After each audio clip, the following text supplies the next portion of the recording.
Sir कल all party meeting हुई, आप भी शामिल हुए, उसमें शिरकत हुए। आपने सेंट्रल गवर्नमेंट को आड़े हाथों भी लिया और कुछ पार्टियों के नुमाइंदे एमपीज भी नहीं है, क्या शामिल नहीं। कल तेलंगाना की सरकार ने डिप्टी सीएम ने जितने एमपीज तेलंगाना से इलेक्ट होकर लोकसभा में हैं, राज्यसभा में हैं, उन पार्टीज़ के एमपीज को उन्होंने इनवाइट किया था कि वो आएँ और बजट के दूसरे सेशन में तेलंगाना से रिलेटेड कई पेंडिंग इश्यूज़ हैं जो पिछले 10-11 साल से मोदी सरकार के पास पेंडिंग है।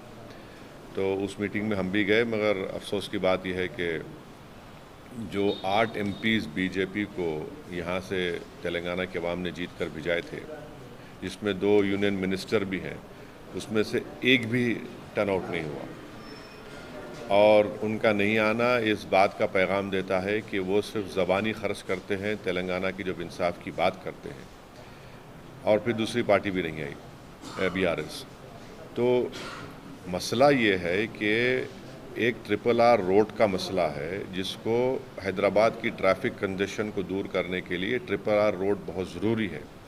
इसका एक ट्राइपार्टाइट एग्रीमेंट भी हो चुका है और ministry of road and transport को उस ट्राइपार्टाइट एग्रीमेंट को कंप्लीट करना है, उसका एनवायरनमेंट क्लियरेंस भारत सरकार को देना है। और वो जो काम होगा तो उससे हैदराबाद और सराउंडिंग में जो ट्रैफिक का मसला है और हैदराबाद के अतराफ़ में जो है, तो एक बहुत बड़ा इम्प्रूवमेंट होगा उसमें। उसका पेंडिंग है, उसका करीब 34,000 करोड़ की लागत है उसकी।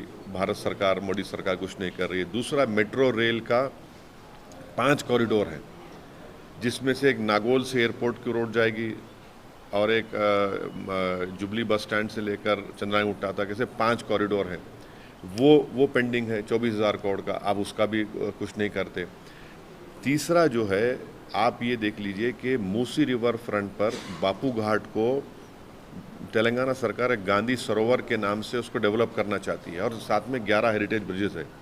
90 एकर्स डिफेंस मिनिस्ट्री को देने का है और भारत सरकार से कहा गया कि भाई आप इस गांधी सरोवर के लिए आप हमको मदद करिए, 14,000 करोड़ रुपये दिए, उसका कोई बात नहीं होती। चौथी बात यह है कि एक जल शक्ति मिनिस्ट्री है, वहाँ पर गोदावरी से ड्रिंकिंग वाटर लाना है हैदराबाद और सराउंडिंग अर्बन लोकल बॉडीज़ के लिए, पानी के लिए, जो पानी की किल्लत है। दूसरा, गोदावरी का पानी लाना है रिवर मूसी को क्लियर करने के लिए। आप इसको अमृत 2 में ले सकते, आप नहीं ले रहे हैं। फिर आप चले जाइए, एक कॉम्प्रिहेंसिव सीवरेज मास्टर प्लान बनाकर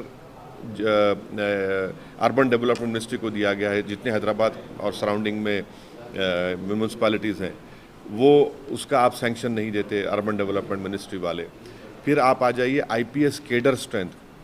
केरल तेलंगाना से छोटा है, मेघालय, आसाम, पंजाब, झारखंड, तेलंगाना छोटे हैं, वहाँ पर आईपीएस ऑफिसर ज़्यादा हैं। तेलंगाना सरकार ये कह रही है कि भाई हमको 29 और इजाफा करिए, वो आप मंजूर नहीं करते। फिर रेल कनेक्टिविटी का मसला है, जिसमें 8 लाइंस को बढ़ाना है, उस पर कोई हरकत नहीं होती। फिर आप ये देखते हैं कि सेमीकंडक्टर का जो government of India semiconductor mission promote कर रही है, एयरपोर्ट को लगकर मुचरला है, उसको उस तेलंगाना को अगर उसमें सेमीकंडक्टर मिशन में शामिल करिए, वहाँ पर इतना आइडियल ज़मीन है उसके लिए, यहाँ पर स्किल्ड लेबर फोर्स भी है, आप उसको नहीं करते हैं। और ऐसे कई जो मिनिस्ट्री ऑफ होम अफेयर्स से जो आंध्र प्रदेश रिऑर्गेनाइजेशन में जो मसले रुके हुए हैं, तेलंगाना आंध्रा स्टेट ने बढ़ के हिस्सा दे दी हमको पावर बॉन्ड्स में, ये सब चीज़ें आप कर ही नहीं रहे हैं उसको। अच्छा, प्रधानमंत्री खुद हैदराबाद आकर और RRR रोड के बारे में बोले थे हम करा देंगे, आप कुछ कर ही नहीं रहे हैं। तो भाई ऑन पैरिटी जब दूसरे स्टेट्स को आप दे रहे हैं, तो तेलंगाना को उनका हिस्सा क्यों नहीं मिलेगा? जब आप मेट्रो डाल रहे हैं, दूसरे स्टेट्स को पैसे दे रहे हैं, हर जगह पे देंगे, यहाँ पे क्यों नहीं दे रहे तेलंगाना को? और ये तेलंगाना को समझ नहीं रहे कि नेशनल इंटरेस्ट में है कि ये ग्रोथ इंजन है, ये बहुत ज़रूरी है कि तेलंगाना का ग्रोथ भारत के लिए बहुत ज़रूरी है। आप उसी ग्रोथ को रोक रहे हैं इन तमाम प्रोजेक्ट्स को नहीं देकर, सैंक्शन नहीं करके। सर केवल बीजेपी के नहीं, बीआरएस के भी एमपीज नहीं शामिल हुए, उस पर क्या कहना? हाँ बिल्कुल नहीं है, साथी रहे हैं बीआरएस। अरे भाई सवाल साथ तेलंगाना के अवाम का आप साथ है ही नहीं है, वो देखिए पहले। अगर आप तेलंगाना की जनता के साथ हैं तो आप लड़िए ना तेलंगाना के लिए। जब आप ही खुद फोरफ्रंट में रहकर तेलंगाना एजिटेशन में आप सामने थे, आज तेलंगाना के ये कोई पार्टी का मसला नहीं है, ये तेलंगाना के ओवरऑल डेवलपमेंट के लिए तेलंगाना की जनता का मसला है। इसीलिए हम इसको तय करें हैं कि हम इसको पार्लियामेंट में उठाएंगे और भारत सरकार की तवज्जो इस जानिब हम कराएंगे। हम उम्मीद करते हैं कि देश के प्रधानमंत्री तेलंगाना से इंसाफ करेंगे। सर, डिलिमिटेशन को लेकर काफ़ी बहस हो रहा है, खासकर साउथ के। हम गृह मंत्री से जानना चाहते हैं, वज़ीर दाखिला जनाब अमित शाह से, ये प्रो राटा का मतलब क्या है बताइए। प्रो राटा का मतलब क्या है? आप पॉपुलेशन पे करेंगे या नहीं करेंगे? प्रो राटा का मतलब क्या है बताइए भाई। जब सदर्न स्टेट्स ने अपना TFR रेट गिराया है, अगर आप पॉपुलेशन बेसिस पे करेंगे तो पिट जाएंगे ना। जो सदर्न स्टेट्स में जो कंसर्न है कि पहले तो भारत की लोकसभा में आप उस लैंडस्केप में देखिए उनका कितना असर है, बिल कम असर है।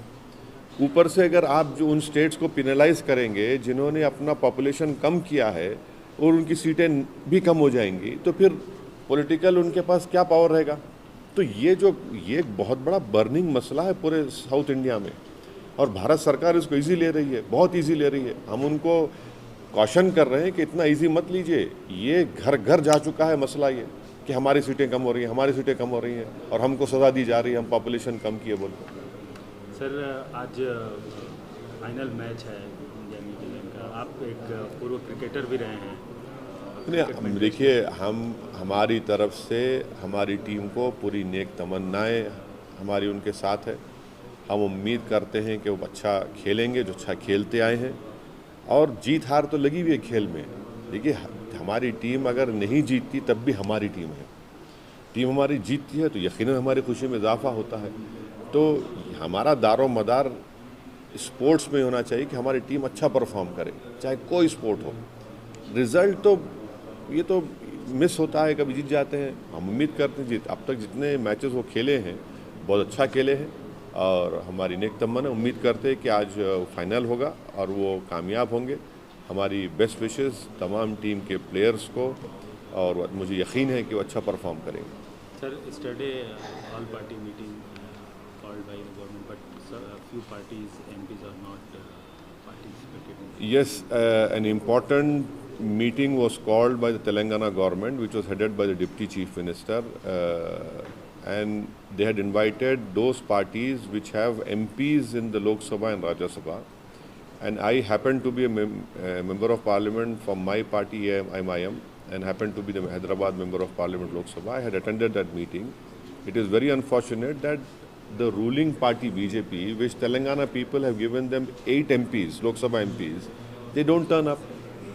It was not a political issue. It was a meeting called to ensure that all these pending projects, which are very important to take Telangana forward, to make Telangana more powerful and to give justice to the people of Telangana, the BJP doesn't turn up and gives a lame excuse. Unfortunately, even the BRS MPs didn't turn up. The important point is that the RRR road, which is very much required as of now, so that in future and present we take Hyderabad to the next level. You see, Telangana is a landlocked area. Hyderabad and surrounding areas have to be promoted at a very big scale for Telangana to continue its growth. And the growth of Telangana is in the national interest. So RRR road, a tripartite agreement has already been done by the state government. The Ministry of Road and Transport have to complete the tripartite agreement. An environment clearance has to be given. And that project cost is around about 34,000 crores. Not a single word is uttered. Even the Prime Minister, when he came to Hyderabad for election campaign, he talked about this, the northern corridor will do it, but no word. Secondly, you have this Metro Rail 5 corridors, which are very important, which are very, very important. This is the life link. If that economic corridor, Metro Rail project, 5 corridors have to be taken up. One is in my constituency from Jubilee bus stand to Charanagutta, other is from Nagol to the present airport. These are very important, but these are lying pending. Third is Musi River. From water has to be lifted from Godavari and brought to Hyderabad for drinking water purposes and to surrounding urban local bodies. And secondly, to bring water of Godavari to clean river Musi. The Jal Shakti Ministry is sitting on it.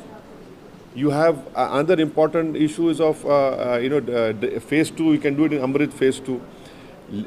Fifth is DPR has been prepared for a comprehensive sewerage master plan. It is lying pending in Ministry of Urban Development. You can easily do it. Another is increase of IPS cadre. 29 more IPS cadre has to be increased. States like Punjab, state like Kerala, Assam, Meghalaya, Jharkhand, which are smaller than Telangana, they have more IPS officers. Then you have the rail connectivity. At least 8 areas require increase of rail connectivity. That is lying pending with Modi government. And then there are many issues, relating to Ministry of Home Affairs. Funds which have been earmarked for Telangana are not being given. So all in all, I feel the BJP government is giving a stepmotherly treatment to the people of Telangana. They are not doing justice to people of Telangana. How is it that when the Modi government is giving all these facilities and sanctioning projects to different states, why not to Telangana? But at the time of election, you come and say, oh, we have done this, done that. You are not doing anything. And as a result, people of Telangana are very upset with the Modi government. Sir, the delimitation issue is discussion, especially in Southern State. It is very important for the Modi government to realize this fact, that you cannot penalize the people of southern India for decreasing the population, for ensuring that the TFR rate has come down. And what is the meaning of pro rata when the Honorable Home Minister says, what is the meaning of pro rata? If you are doing it on the basis of population, definitely southern India the seats will decrease. They will have no political power left in the Indian political system. And this is, I'm cautioning the government of India. Don't take this issue very easily, lightly, and you don't assume wrongly that you can get away by using jumlas or sentences. This delimitation has gone down to each and every house of people living in southern India, and also to parts of Maharashtra also. And these are the states which are the real growth engines of our country. Why doesn't the government come out and clearly say that the delimitation would not be done on the basis of population? What is the meaning of pro rata?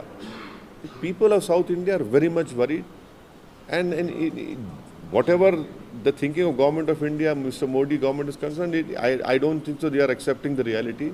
I'm cautioning them. Sir, today India and New Zealand in the final match. What's your... See, any sport which India plays is our Indian team. And in sports, what we expect and hope that our team will perform well. And I'm sure they have performed very well. They have won all the matches. And they will perform well today also. Hopefully, inshallah, they'll win. My best wishes to them. But winning and losing is part of any sports. It is our team. We are always proud of them. And I wish them all the best of luck. And I hope that they continue to bring more laurels to the country. And I'm sure that in the recent performance, they will definitely win today's final. But result is not important. How they perform, that makes her more prouder.